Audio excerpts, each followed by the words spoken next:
महापौर पदासाठी निर्धारित वेळेमध्ये ही नियमानुरूप छाननी केल्यानंतर दोन्ही अर्ज वैध ठरलेले आहेत.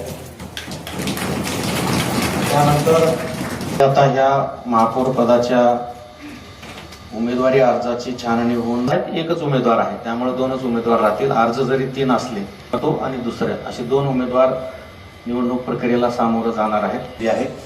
त्यामुळं आतापासून 15 मिनिट आम्ही या ठिकाणी स्टॉप घेतोय. आपल्या पैकी अर्ज मागे घेऊ शकता. एकदा उमेदवारी अर्ज मागे घेण्याचा अर्ज दाखल केल्यानंतर तो परत मागे घेता येत नाही. 11 वाजून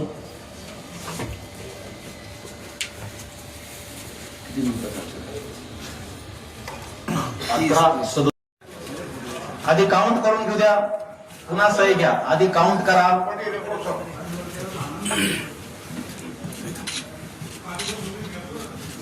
खात्री करा काउंट करून, त्याच्यानंतर सह्या सुरू करा.